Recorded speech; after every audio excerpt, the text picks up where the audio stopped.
Just what did it mean to be retained, and why'd you want to sort of be a part of this new stuff for the program? Oh no, it was very exciting. I've known about Coach Fitz for a long time. I mean, the guy recruited me out of high school type deal. So being able to work with him is exciting. Being able to stay in the Big Ten's absolutely exciting. Stay in Michigan, we love it here. Family was stoked. So it was really exciting. Great experience, great opportunity. Can't wait to attack it. Had you had much relationship since recruiting, or like I guess just by watching? No, from afar, just from afar.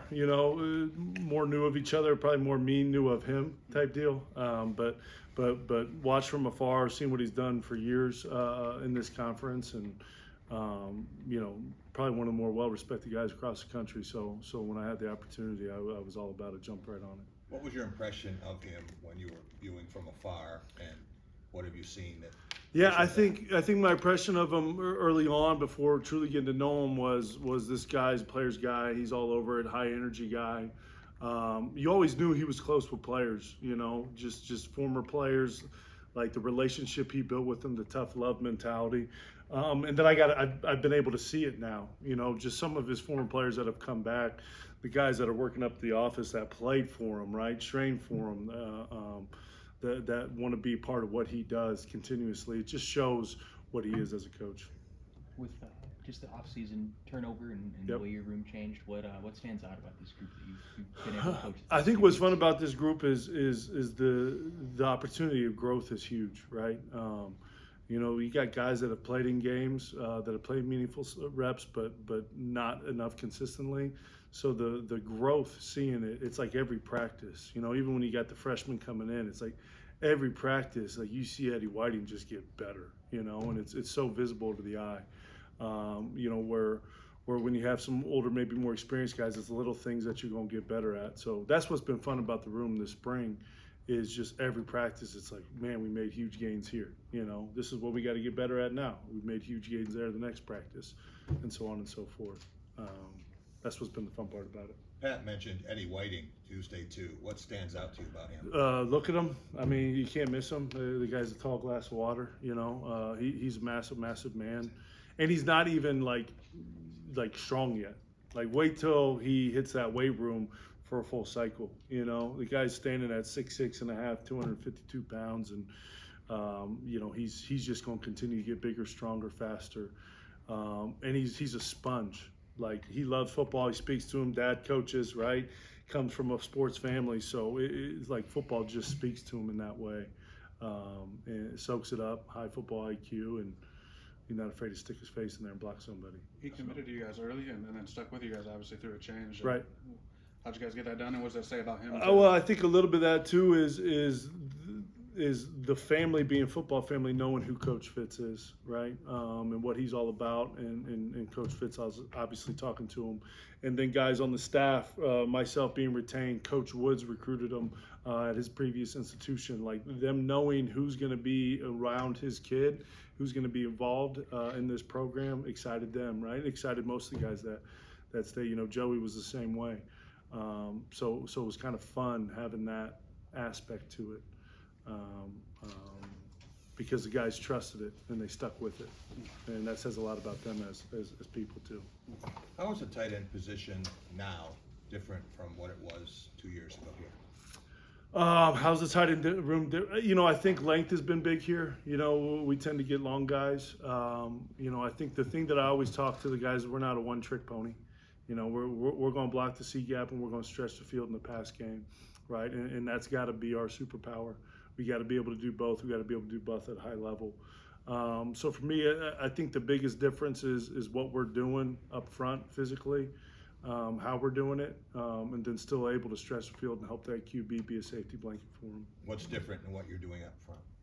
I think it's just physical, right? We're going to run the ball. We're going to be at the C gap, and we're going to be blocking it. Schematically, we're mixing it up between zones, duos, power, you name it. Put two-back power in today. That's God's play, guys. I mean, holy cow. Two-back power, you kidding me? It's what the Big Ten was built on. It's awesome.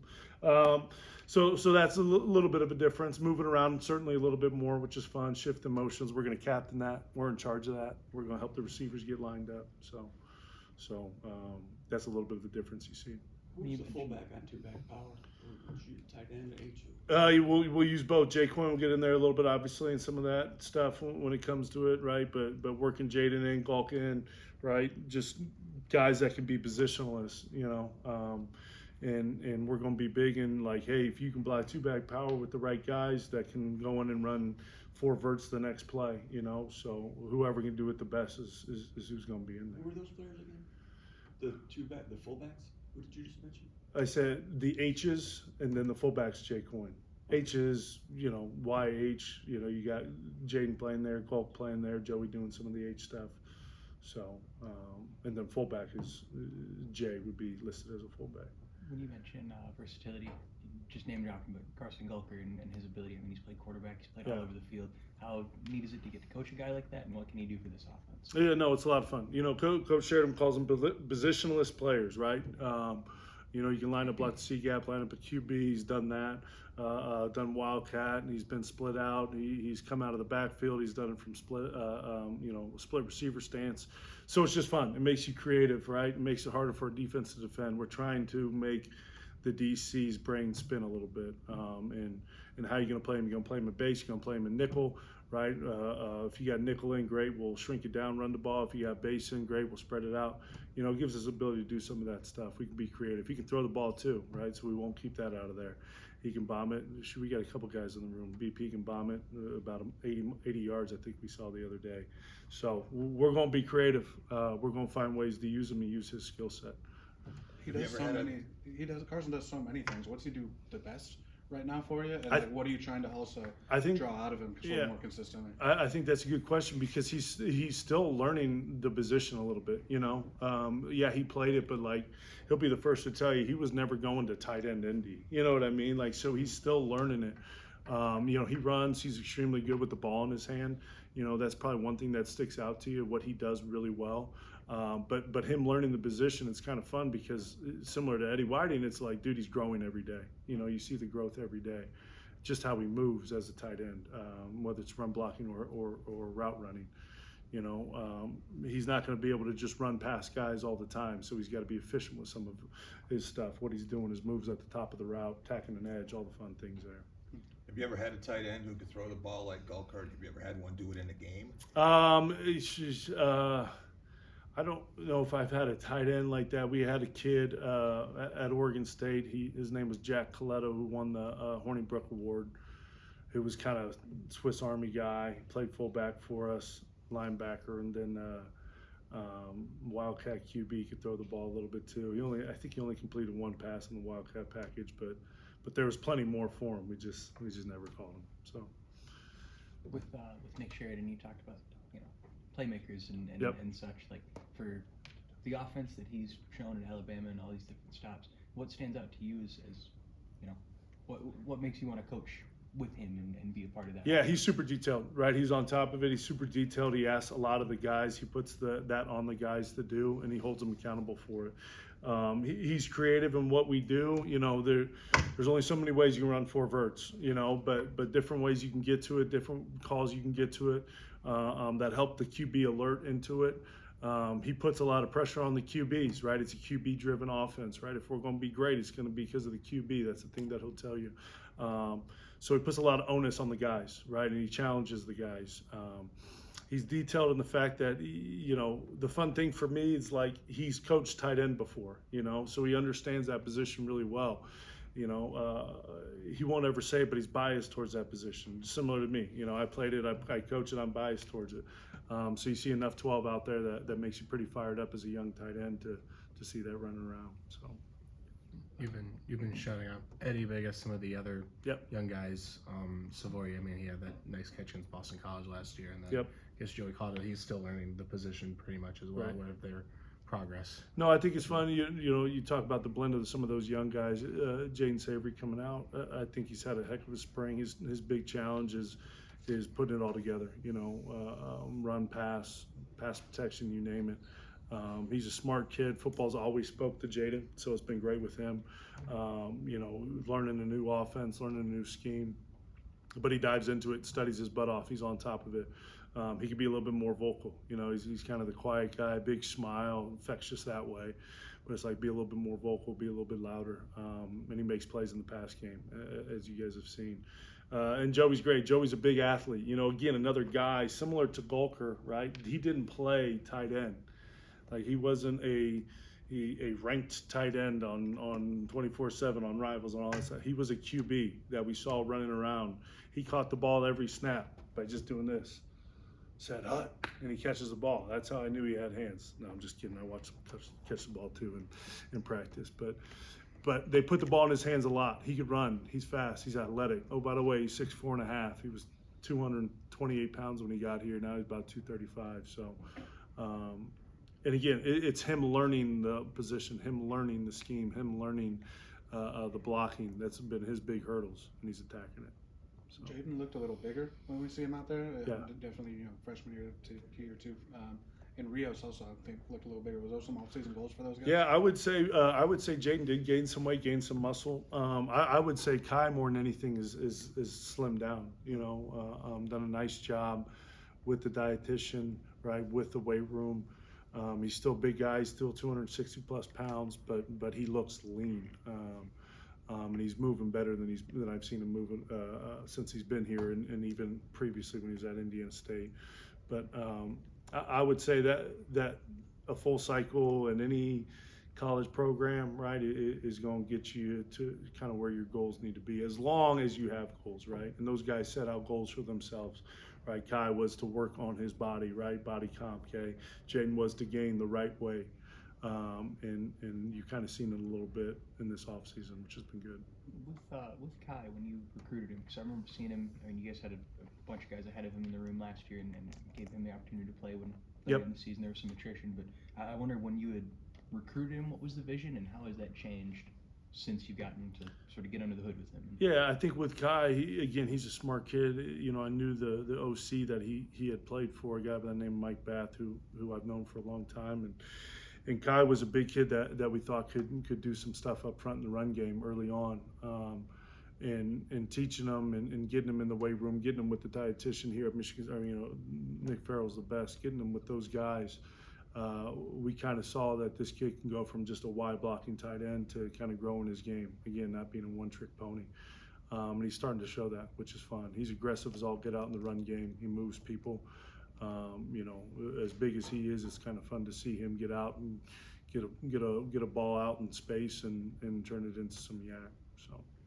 In what areas was the group improved from the first scrimmage to the second scrimmage? Yeah, I think that's a good question. I just think being a threat in the pass game was fun to see last Saturday, even today a little bit if you guys were out there.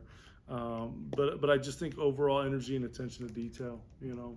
I think that sometimes what we're pressing on these guys in the tight end room as well is like, hey, we can be infectious on the sideline, good or bad. Right? Like we got to talk to each other. We got to continue to communicate, right? If we're not in the play, we're in the play, right? We're involved in it, okay? If you're not getting the rep, you're still getting the rep mentally. And you're helping your teammates, right? You're giving them the coaching points. So seeing some of that Saturday and then trickling today was pretty good. Anyone make a play last Saturday that you want to pass along to us? Golly, if I pick out one, then the other 7 are going to get mad. There was a few. There was a handful. I'll give Jaden a shout out today. He finished on a touchdown, which was cool to see. Went up and got it. Looked like he was rebounding at Orchard Lake St. Mary's, against Brother Rice or something. It was fun to see that.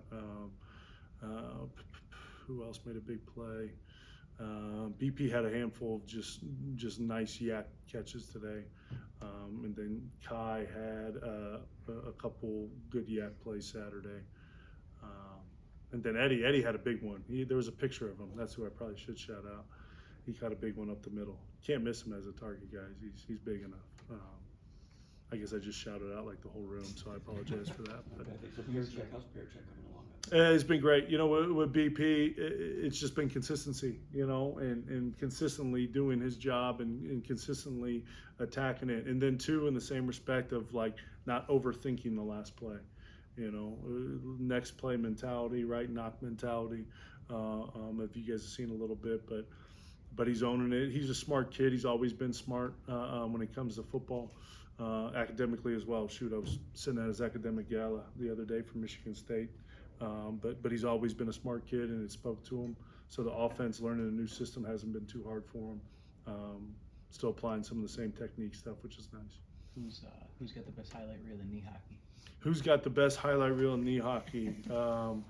Jaden got in there the other day, but he stayed on his butt. I think it hurts we're tall guys, right? So naturally, like, our knees, like, after like 5 minutes, it's like, holy cow. My boys are overly competitive, so sometimes they just got to stay out of their way. Eddie's great because he's got a little brother, right? So he gets involved in it. Joey's the youngest in his family, so he like doesn't know what to do. He's like, little brothers are like, oh my God, it's like he has a blast with it. I think Kai stayed up and just tried to play because, again, tall guys' knees. Charlie gets really involved with them. Charlie Baker, he's great. If he's not playing knee hockey, he's playing baseball. Jay Coyne, the fullback, he tends to stay away from kids. No, I'm just kidding. Jay's great with them too. It's just a competitive sport in the Wozniak household. I don't know what to tell you guys. I wouldn't wish it upon my worst enemy. How fun is that to share both worlds? I think it's cool. I think it's really cool selfishly for my kids, right? Because they look up to these guys. I looked up to them when I was their age. You guys probably looked up to them when you were their age too, but you didn't know them. Like, they get to meet them. Think about that. They get to meet them. They get to meet kids from all across the country, right? The other day they were throwing a football with Jordan Hall, right? Jordan's from Virginia. They've probably never been to Virginia, my kids. They might have been. I can't remember, but you get to meet people from all walks of life. And then you watch the game Saturday and you're shouting out the guys that were just at your house. That's pretty cool, So selfishly for me, it's great. They look up to them, and then when they see them and the way they act and how to act means a lot to my boys. Means a lot to me as a father to see it happen. Thanks, Coach. Yep. Appreciate you guys.